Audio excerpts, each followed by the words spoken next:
আপনার কি কোলেস্টেরল বেশি? ডাক্তার ভয় দেখাচ্ছেন হৃদরোগের?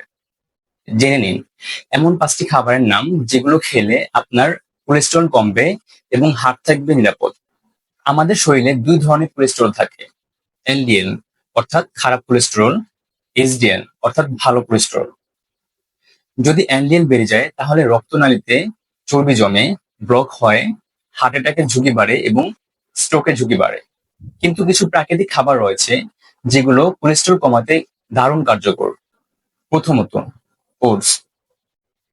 ওটসে থাকে সলিউবল ফাইবার, যা সরাসরি রক্তের খারাপ কোলেস্টেরল কমাতে সাহায্য করে।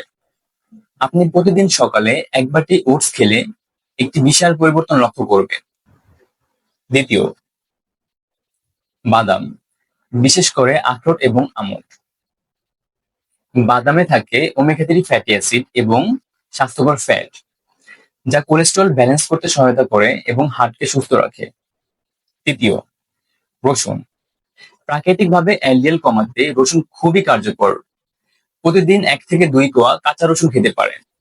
৪, মিষ্টি আলু বা সুইট পটেটো। এতে থাকে সলিউবল ফাইবার এবং অ্যান্টিঅক্সিডেন্ট। এটি শরীরের ফ্যাট কমায় এবং কোলেস্টেরল নিয়ন্ত্রণে সাহায্য করে। ৫, অলিভ অয়েল। এতে রয়েছে ভালো মনো আনস্যাচুরেটেড ফ্যাট। এটি রক্তের খারাপ কোলেস্টেরল কমিয়ে দেয় এবং ভালো কোলেস্টেরল বাড়ায়। ভাজা পোড়ার জন্য নয়, তবে সালাদ এবং রান্নায় কাঁচা অবস্থায় ব্যবহার করতে পারেন। বোনাস টিপস: প্রতিদিন অন্তত ৩০ মিনিট হাঁটাহাঁটি করুন এবং মিষ্টি এবং ভাজা পোড়া অ্যাভয়েড করুন। তাহলে দ্রুত কার্যকর ফলাফল পাবেন। আর এরকম নিত্য নতুন ভিডিও এবং আপডেট পেতে আমাদের সঙ্গে যুক্ত থাকুন।